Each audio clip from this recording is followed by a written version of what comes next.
मेरे प्यारे विद्यार्थी, आपका बहुत स्वागत अभिनंदन आपके चहते चला करिए भक्त बिहार सर के साथ। आपको प्रणाम, नमस्कार, जय हिंद। आप सभी लोग दोनों हाथ जोड़कर अपनी देवी स्वरूप मां के चरणों में प्रणाम करेंगे।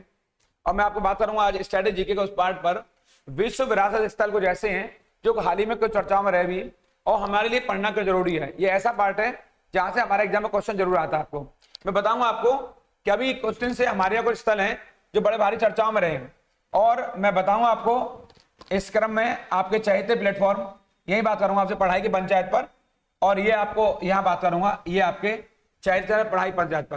मैं बताऊंगा आपके कौन कौन से विश्व विरासत स्थल हैं जो भी कुछ दिन पूर्व चर्चा में रहे, और आपके आखिर वो क्या कारण है जिसके चलते वो बहुत महत्वपूर्ण माने गए। जैसे वर्ष 2019 में यहाँ पर हमारे यहाँ पर जो आपके संस्था है, कौन सी, यूनेस्को, ये वाली यूनेस्को की संस्था है आपके, ये इसे united nation educational scientific cultural organisation इसके कहते हैं आपके यहाँ से यूनेस्को। ये संयुक्त राष्ट्र शैक्षणिक आपके वैज्ञानिक और सांस्कृतिक संगठन है। आप जानते हैं इसका मुख्यालय पेरिस में। ये ऐसी संस्था है, ये कौन से स्थल को विश्व विरासत में शामिल करना है वर्ल्ड हेरिटेज लिस्ट में और किसे नहीं करना है। क्या आप जानते हैं भारत के कितने स्थान हैं जो इस समय वर्ल्ड हेरिटेज लिस्ट में आ चुके हैं? तो आपको पता होगी भारत के इस समय 40 स्थान इसमें आ चुके हैं लिस्ट में। तो कौन कौन से स्थान है, तो मैं आपको वहां शुरुआत कर रहा हूं कि जो आपके लिए बहुत महत्वपूर्ण है। आप जानते नहीं होंगे भारत में सबसे पहला स्थल कौन सा है जिसे यूनेस्को ने विश्व विरासत स्थल की सूची में शामिल किया। सर्च करते रहिए, मुझे जल्दी से बताइए कि वो कौन सा पहला स्थान है जिसे यूनेस्को ने विश्व विरासत स्थल की सूची में शामिल किया। मैं आपको 2019 से बता रहा हूं। यहां से आपके 2019 में जयपुर वो स्थान रहा जो कि विश्व विरासत में शामिल हुआ। लेकिन ये कौन सा स्थान है? ये 38वां स्थान है जिसे यूनेस्को ने विश्व विरासत स्थल में शामिल किया। जयपुर को पिंक सिटी, जयपुर को पिंक सिटी, यहां देखेंगे आप लोग, जयपुर को गुलाबी नगरी के नाम से भी जाना जाता है, पिंक सिटी के नाम से भी जाना जाता है। बहुत महत्वपूर्ण है ये। वर्ष 2019 में इसे यूनेस्को ने, जो आपका भारत का स्थल है 38वें नंबर का है, और इसे यूनेस्को ने विश्व विरासत स्थल के तौर पर या वर्ल्ड हेरिटेज साइट के तौर पर आपके इसको शामिल किया। ये बहुत महत्वपूर्ण है। इस तरह मैं बताऊंगा आपको अभी जो बहुत लेटेस्ट चर्चा में रहा हमारे यहाँ, जो आपके एग्जाम के लिए जरूरी है, जहां से एग्जाम में क्वेश्चन आ सकता है, या मैं कहूं कि क्वेश्चन बना हुआ है, बस खाली आपको देखना भर है। ये 27 जुलाई हमारे लिए बड़ी खास डेट रही उस समय आपके वर्ष 2021। यहाँ पर हमारे जो रामप्पा टेम्पल है ये, और धौलावीरा जो स्थान है जो कि हड़प्पा की साइट है, जो सिंधु घाटी सभ्यता है।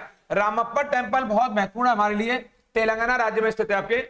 ये हमारा 39वां स्थल रहा, और धौलावीरा हमारा 40वें साइट रही। यानी 39वां स्थान कौन सा हमारा? रामप्पा टेम्पल, रामप्पा मंदिर है। और 40वां स्थल कौन सा हमारा? ये धौलावीरा है जिसे यूनेस्को ने अपने स्थलों की सूची में स्थान दिया है।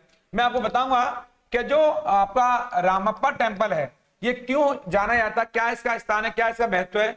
तो आप देखेंगे यहाँ पर इसे रुद्रेश्वर टेम्पल, इसी का एक अन्य नाम है, इसे रुद्रेश्वर टेम्पल भी कहते हैं इसको। ये बड़ा महत्वपूर्ण है हमारे लिए, और ये तेलंगाना में स्थित, कहां स्थित है? तेलंगाना में स्थित है। ये भगवान शिव को समर्पित है। अगर पूछे आपसे कि जो रामप्पा मंदिर है जो कि 39वीं साइट है भारत की जिसे यूनेस्को ने शामिल किया है, ये भारत में अब तक 40 स्थानों को आपके इसमें शामिल किया जा चुका है विश्व विरासत में। तो रामप्पा 39वां स्थान है, इसे रुद्रेश्वर टेम्पल कहते हैं, और ये भगवान शिव को समर्पित है। इसका निर्माण ऐसा माना जाता है वर्ष 1213 में हुआ, और काकतीय वंश के, कौन से वंश के? काकतीय वंश के शासकों ने इसका निर्माण करवाया, जो आपके लिए बहुत बहुत महत्वपूर्ण है। ये इसके निर्माण में जो भूमिका रही है वो गणपति देव, इनके ये शासक थे, ये शासक हैं, इन्हीं के सेनापति थे। उनका नाम है आपके यहाँ से, और नाम है उनका ये रेचारला रुद्रदेव। क्या नाम है? रेचारला रुद्रदेव। यानी इसका निर्माण करवाया है वो काकतीय वंश के जो शासक हैं गणपति देव, इनके सेनापति हैं आपके, और सेनापति का नाम क्या है? रेचारला रुद्रदेव नाम है। उन्होंने इस रामप्पा मंदिर का निर्माण करवाया, जिसका एक अन्य नाम रुद्रेश्वर मंदिर भी है जो कि तेलंगाना में स्थित है। और इस क्रम में मैं आपको बताऊंगा जो बड़ा आपके लिए महत्वपूर्ण बात है इस क्रम में, वो ये आपके जो 40वां हमारा स्थल है, वो 40वां स्थल बल्कि और कोई नहीं, वो हमारा धौलावीरा, जो कि सिंधु घाटी सभ्यता का बड़ा महत्वपूर्ण स्थल रहा है। और ये कच्छ जिले में भचाऊ तालुका में वर्तमान में स्थित है। कहां पर? कच्छ जिले में। और इस स्थल की जो खोज करी है वो जगपति जोशी ने की प्रारंभ में, यहां पर 1969 में। लेकिन इसका जो उत्खनन करवाया, उत्खनन माने होता है इसकी जो खुदाई करवाई है, उत्खनन कार्य किया है, वो किया है इसका उत्खनन कार्य आपके या RS बिष्ट ने किया है। यहाँ पर आपके रविंद्र सिंह बिष्ट, किसने किया है? रविंद्र सिंह बिष्ट ने कब किया है? 1991 यानी 1989 से 91 के दौरान इस स्थल का जो उत्खनन हुआ है, जो खुदाई कार्य हुआ है, वो रविंद्र सिंह बिष्ट यानी RS बिष्ट के नेतृत्व में हुआ है, जो बहुत महत्वपूर्ण स्थान है ये। और ये सिंधु घाटी सभ्यता का सबसे बड़ा स्थलों में से एक माना जाता है। और आपकी जानकारी बताता हूं, जो धौला है वो धौला का अर्थ होता है सफेद, और जो वीरा है उसका अर्थ होता है कुआं, यानी कि सफेद कुआं। अगर मैं कहूं धौला वीरा का शाब्दिक अर्थ क्या है, तो आप बताएंगे सफेद कुआं। और मैं आपकी जानकारी के लिए एक्स्ट्रा नॉलेज जो इससे थोड़ा हटकर है वो ये है कि हड़प्पा सभ्यता के बड़े स्थलों में सबसे पहला नंबर आता है मोहनजोदड़ो का, ये वाला। उसके बाद दूसरा स्थान आता है गनेरी वाला का, दूसरा स्थान है। तीसरा स्थान हड़प्पा का है, HR माने हड़प्पा, ये हरियाणा नहीं है, ये हड़प्पा स्थान है। और चौथा स्थान आता है राखीगढ़ी का आपके, ये आपका चौथा स्थान है ये आपके। और जो धौलावीरा है, DV माने यहाँ पर ये डॉक्यूमेंट वेरिफिकेशन नहीं है, DV माने यहाँ धौलावीरा है, इसका मतलब हुआ ये 5वां ऐसा बड़ा स्थल है आपके जो कि यहाँ स्थित है आपके।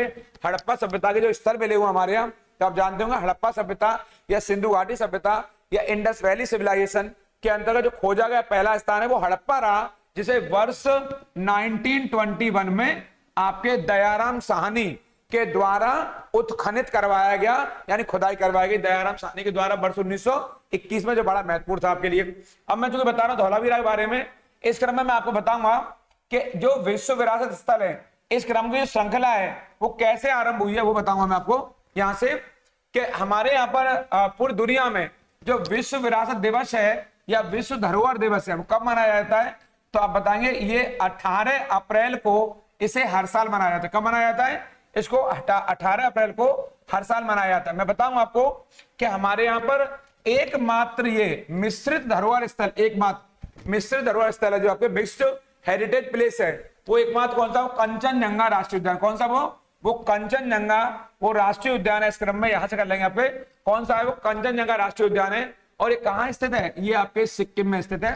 इसको आप महत्वपूर्ण कर लेंगे। इसका जो पुराना नाम है, जो इसका ओल्ड नेम है, क्या है इसका? ये पुराना नाम है वो है खगचैंदजोंगा, खगचैंदजोंगा, लेकिन वर्तमान में इसे कंचनजंगा राष्ट्रीय उद्यान के नाम से भी जाना जाता है, जो आपके लिए बहुत महत्वपूर्ण है। इसको आप यहां से अंडरलाइन कर लेंगे और इसको आप लिख भी लेंगे यहां से। इस तरह में मैं बताऊंगा आपको आगे जो आपके लिए अन्य महत्वपूर्ण जानकारी है, जो मैंने अभी आपसे आते ही मैंने क्वेश्चन किया आपसे कि आखिर वो कौन सा जो स्थान है आपके भारत का पहला, जिसे भारत का पहला जो विश्व विरासत सूची में आपके शामिल किया गया आपके यहां से, तो आप बताएंगे वो स्थल और कोई नहीं बल्कि आगरा किला है। क्या नाम है उसका?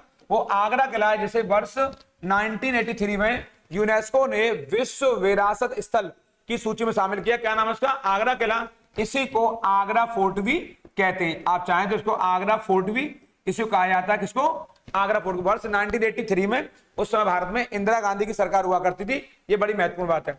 इस क्रम में मैं आपको एक और अन्य महत्वपूर्ण जानकारी मुहैया कराऊंगा, ये वाली मैं बताऊंगा आपको कि भारत में सबसे ज्यादा विश्व विरासत, या वीवी का मतलब विश्वविद्यालय नहीं है, या वीवी का मतलब विश्व विरासत स्थल से मेरा, और सबसे ज्यादा स्थल हमारे यहाँ कौन से राज्य में? तो महाराष्ट्र में। इसको आप लोग चाहें तो यहां से इंपोर्टेंट करेंगे, चाहेंगे क्या? इसको करना ही है आपको। और जो महाराष्ट्र के वो कौन कौन से स्थल है जिन्हें सूची में शामिल किया गया, बताऊंगा मैं आपको। पहला स्थल इसमें अजंता की गुफाएं है, बड़ा महत्वपूर्ण है। इसके बाद फिर एलोरा की गुफाएं आपके, ये दोनों ही औरंगाबाद में पड़ती है। कहां पड़ती है? औरंगाबाद में। इस क्रम में तीसरा स्थल है एलिफेंटा, जो कि बंबई में प्रॉपर, और मुंबई का विक्टोरिया जो एनसेम्बल है, इसको शामिल किया गया आपके। इसके अलावा छत्रपति शिवाजी टर्मिनल, जो छत्रपति शिवाजी महाराज टर्मिनल है आपके, जो स्टेशन है, इसको शामिल किया गया आपके।